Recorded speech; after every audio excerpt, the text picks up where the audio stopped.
Hello everyone, welcome back to the channel. ఈరోజు video start చేసే ముందు నేను మీతో ఒక విషయం గురించి షేర్ చేసుకోవాలనుకుంటున్నానండి. అదే సేఫ్ పునర్విక. మీలో చాలామందికి ఈ పాటికి తెలిసే ఉంటుంది. ఒక 9 నెలల పాప అండి పునర్విక. తనకి ఒక హెల్త్ ప్రాబ్లం ఉంది. ట్రీట్మెంట్ చేయించుకోవాలి అంటే ఒక్కొక్క ఇంజెక్షన్కి 16 కోట్లు అవుతుంది.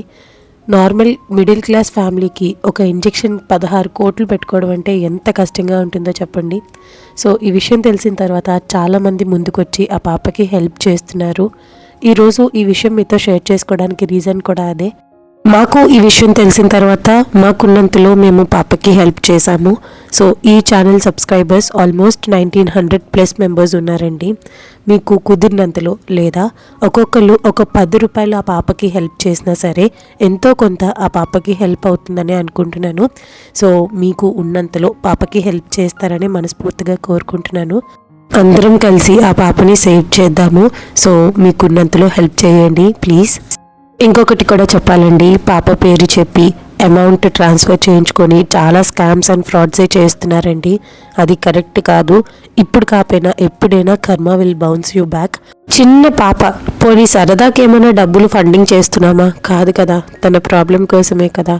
అది ఆసరాగా తీసుకొని డబ్బులు స్కామ్ చేయడం కరెక్ట్ కాదు. ఖచ్చితంగా వాళ్ళు చేసిన దానికి తగ్గ ప్రతిఫలం ఆ శివయ్య ఇస్తాడు. సో మీరు కూడా అమౌంట్ ట్రాన్స్ఫర్ చేసే ముందు ఒక్కసారి అన్నీ కరెక్ట్గా చెక్ చేసుకోండి. పాప డీటెయిల్స్ గూగుల్లో కూడా చాలా క్లియర్ ఇన్ఫర్మేషన్తో ఉన్నాయి. అవకాశం ఉన్న వాళ్ళు, డబ్బులు షేర్ చేయాలనుకున్న వాళ్ళు జాగ్రత్తగా పాపకి షేర్ చేస్తారని అనుకుంటున్నాను.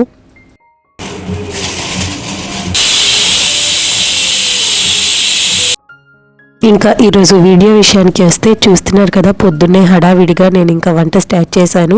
ఈరోజు మధ్యాహ్నం లంచ్లోకి ఎక్కువ హడావిడి ఏం కాకుండా సింపుల్గా పప్పుచారు కాసి ఇగోండి కాలీఫ్లవర్ ఫ్రై చేద్దాం అనుకుంటున్నాను. కాలీఫ్లవర్ని చిన్న ముక్కలుగా కట్ చేసుకున్న తర్వాత మరుగుతున్న వేడి నీళ్ళల్లో కొంచెం ఉప్పు, పసుపు, కాలీఫ్లవర్ వేసి ఒక 5 minutes ఉంచి ఆ తర్వాత స్ట్రెయిన్ అవుట్ చేసేసా. ఇప్పుడు ఇంకా ప్యాన్లో ఆయిల్ యాడ్ చేసుకొని ఆవాలు, జీలకర్ర, ఎండుమిరపకాయలు, వెల్లుల్లిపాయలు వేసి ఫ్రై చేసుకోవాలి. మీరు కావాలనుకుంటే మినపప్పు, పచ్చిశనగపప్పు కూడా యాడ్ చేసుకోవచ్చండి. బట్ మా ఇంట్లో తాలింపులో అది వేస్తే తినరనమాట. అందుకనే నేను పప్పులు లాంటివి ఏమి యాడ్ చేయను. ఇంకా తాలింపు వేగిన తర్వాత కాలీఫ్లవర్ వేసి 1 నిమిషం అంతా కలిసేటట్టు మిక్స్ చేసుకొని మూత పెట్టేయండి. లో ఫ్లేమ్లో కాలీఫ్లవర్ మగ్గేంత వరకు కుక్ చేసుకోవాలి. ఇంకా ఈలోపు పప్పుచారు కోసమని ఇలా కుక్కర్లోనే వెజ్జెస్తో పాటు కందిపప్పు కూడా పెట్టి కుక్ చేశాను అనమాట. ఒక 5 విజిల్స్లోనే చూసారు కదా, పప్పు ఉడికిపోయింది, ముక్కలు కూడా మంచిగా ఉడికాయి. ఇప్పుడు ఉడికించిన ముక్కల్లోనే చింతపండు రసం, కన్సిస్టెన్సీకి తగ్గట్టు వాటర్తో పాటు ఉడికించిన కందిపప్పు, రుచికి సరిపడా ఉప్పు, కారం వేసి ఒక 5 నిమిషాలు చింతపండు బాగా ఉడికేంత వరకు మీడియం ఫ్లేమ్లో పెట్టి పప్పుచారుని ఉడికించాలి. ఇంకా పప్పుచారు ఉడికేలోపు ఇక్కడ తాలింపు కోసం అన్నీ అరేంజ్ చేసుకుంటున్నాను. చూసారు కదా, పప్పుచారు జస్ట్ ఇట్లా ఒక పొంగు వస్తే సరిపోతుంది. మరీ దగ్గరికి ఉడికించేస్తే పుల్లగా అయిపోతుంది అనమాట. జస్ట్ ఇలా పొంగు రాగానే తీసి పక్కన పెట్టేసా. ఇంకా నా గురించి తెలిసిందే కదా, వండిన గిన్నెలో ఏది ఉంచును, వెంటనే వేరే దాంట్లోకి తీసి పెట్టేస్తాను. ఇంకా పప్పుచారు కూడా వేరే గిన్నెలో వేసేసి ఇప్పుడు దీనికి తాలింపు పెట్టాలన్నమాట. తాలింపు కోసం అయితే ప్యాన్లో ఆయిల్ యాడ్ చేసుకొని ఆవాలు, జీలకర్ర, మెంతులు, ఎండుమిరపకాయలు, వెల్లుల్లిపాయలు, కరివేపాకు వేసి ఫ్రై చేసిన తర్వాత లాస్ట్లో ఇంగు యాడ్ చేసుకోవాలి. రసము, పప్పుచారు, సాంబారు లేకపోతే పప్పు, ముద్దపప్పు ఏదైనా సరే పప్పు రిలేటెడ్ ఐటమ్స్లో ఇంగువ టేస్ట్ బాగుంటుందండి. అందుకనే తాలింపులో ఖచ్చితంగా ఇంగువ యాడ్ చేసుకోవాలి. మరీ ఎక్కువ కాదు, ఒక చిటికెడు వేస్తే సరిపోతుంది.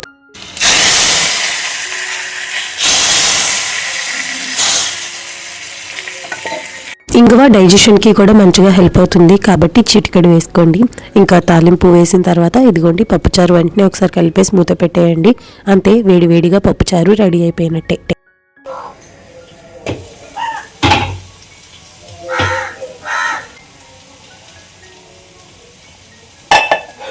ఈలోపే కాలీఫ్లవర్ మంచిగా ఉడికింది.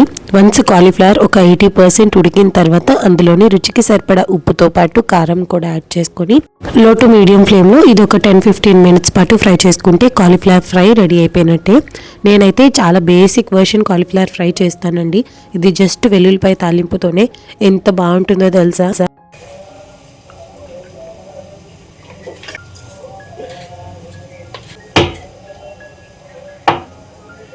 ఇదిగోండి ఇంక ఇక్కడైతే నా కోసం కాఫీ మిక్స్ చేసుకుంటున్నాను. ఇంతకుముందు నేను రెగ్యులర్గా కాఫీ తాగేదాన్ని, బట్ ఆఫ్టర్ మ్యారేజ్ కాఫీ చాలా వరకు తగ్గించేశాను. ఎప్పుడైనా మార్నింగ్ టైంలో టీ స్కిప్ చేస్తే అప్పుడు ఇంకా ఇంట్లో పనులన్నీ అయిపోయిన తర్వాత ఆరామ్గా కూర్చొని కాఫీ తాగుతాను. ఈరోజు కూడా పొద్దున్నుంచి పని చేస్తున్నాను కానీ ఎక్కడ టీ తాగలేదనమాట. అందుకే చాలా ఆకలేస్తుంది. అప్పటికే 10 అయిపోతుంది. సరే ఇంకా వంటంతా అయిపోవచ్చింది కదా అని చెప్పేసి లాస్ట్లో కాఫీ పెట్టుకున్నాను. ఈలోపు ఇక్కడ చూస్తున్నారు కదా కాలీఫ్లవర్ ఫ్రై కూడా రెడీ అయిపోయింది. అది ఒకసారి నేను ఎందుకు అలా స్మాష్ చేస్తాను, బికాజ్ విహాన్ బాబు కాలీఫ్లవర్ అంటే తిండు. వాడికి కాలీఫ్లవర్ కర్రీని పొటాటో కర్రీ అని చెప్పి పెట్టేస్తాను. అప్పుడు ఇంకా ఆరామ్గా తినేస్తాడు. సో ఏ గిన్నెలో అయితే వండుతామో ఆ గిన్నెలో ఉంచకూడదంట, ఏమో మరి నాకు కూడా తెలియదు. అండ్ నాకు ఫస్ట్ నుంచి అలవాటు, ఎందులో వండుతానో అందులో ఉంచను, వెంటనే వేరే దాంట్లోకి డిష్ అవుట్ చేసేస్తా. సో ఇగోండి ఈరోజు మా లంచ్ వేడివేడి అన్నం, పప్పుచారుతో పాటు కాలీఫ్లవర్ ఫ్రై, అంతే.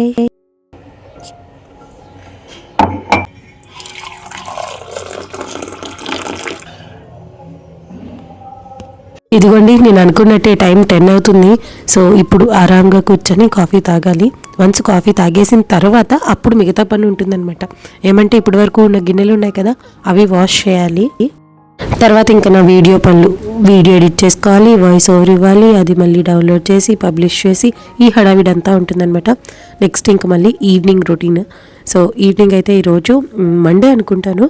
సో మంచిగా శివకి పూజ చేసుకుందామని చెప్పేసి పాయసం చేస్తున్నాను.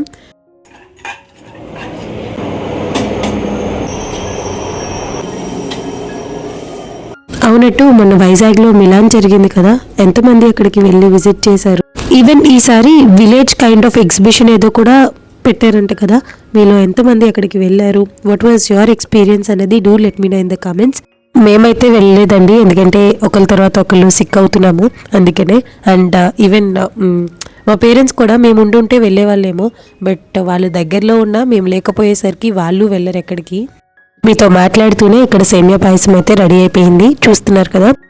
ఫస్ట్ అయితే గీలోని డ్రై ఫ్రూట్స్ వేయించిన తర్వాత సేమియా పూస కూడా వేసి వేయించేస్తా. ఆ తర్వాత ఇంకొక గిన్నెలో పాలు, వాటర్, పంచదార వేసి ఉడికిన తర్వాత అప్పుడు సేమియా వేసి ఉడికిస్తా. తర్వాత లాస్ట్లోని యాలకుల పొడి, డ్రై ఫ్రూట్స్ వేసి దించేస్తాను. అంతే, సేమియా పాయసం రెడీ అయిపోతుంది. ప్యారలల్గా ఇక్కడ ఈవినింగ్ కాఫీ అనమాట. మార్నింగ్ మా అత్తగారు టీ తాగితే ఈవినింగ్ కాఫీ తాగుతారు. సో ఆవిడ రొటీన్ అలా కంటిన్యూ అవుతుంది. మేమెప్పుడు ఆ రొటీన్ని స్కిప్ చేయము, ఆర్ ఎల్స్ చేంజ్ చేయాలన్న ధైర్యం కూడా చేయము. ఇదిగోండి సేమియా పాయసం ఎంత బాగా వచ్చిందో, అబ్బా చూస్తుంటే మళ్ళీ తినాలనిపిస్తుంది. చాలా బాగా కుదిరింది ఈరోజు. సో మంచిగా సేమియా చేసి శివకి ప్రసాదంగా పెట్టి పూజ చేసుకున్నాను.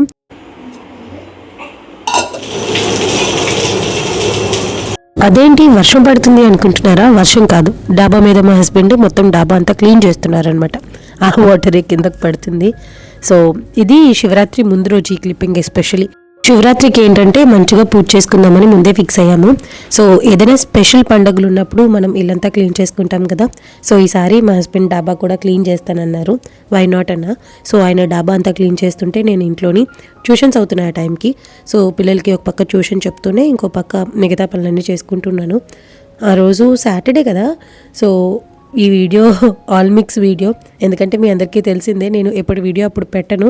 సో తర్వాత ఎడిట్ చేసి పెట్టేసరికి ఏ రోజు ఏం జరుగుతుందో కూడా గుర్తుండదు నాకు. ఒక్కొక్కసారి పెట్టాల్సిన వీడియోలో కావాల్సిన క్లిప్పింగ్స్ కూడా పెట్టను, మర్చిపోతూ ఉంటా. ఈలోపు కాఫీ బాయిల్ అయిపోయింది. ఇంకా వేడివేడిగా ఫస్ట్ మా అత్తగారికి, ఆ తర్వాత మా హస్బెండ్కి కాఫీ సర్వ్ చేస్తున్నా.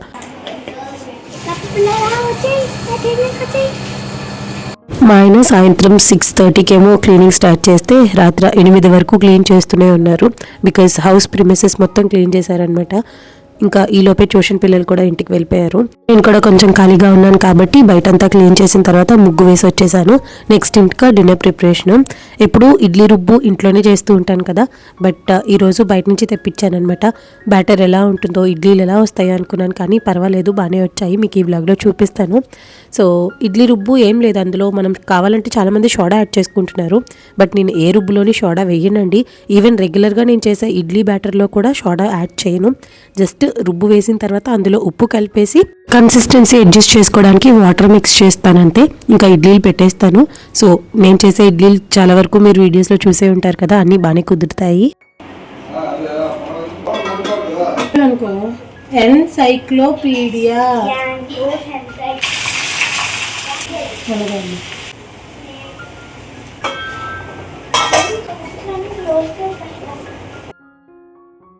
ఇడ్లీలు ఎలా వస్తాయి అనుకున్నాను, కానీ సేమ్ ఇంట్లో చేసినట్టే వచ్చాయి. అప్పుడప్పుడు అవకాశం లేనప్పుడు బయట నుంచి టిఫిన్ తెచ్చుకునే కన్నా ఇలా రుబ్బు తీసుకొచ్చుకొని చక్కగా వేడివేడి ఇడ్లీలు ఇంట్లోనే వేసుకొని మంచి చట్నీ చేసుకొని సర్వ్ చేసుకోవచ్చు. ఇంక ఈరోజు మా నైట్ డిన్నర్కి వేడివేడి ఇడ్లీతో పాటు టొమాటో కొత్తిమీర చట్నీ అనమాట.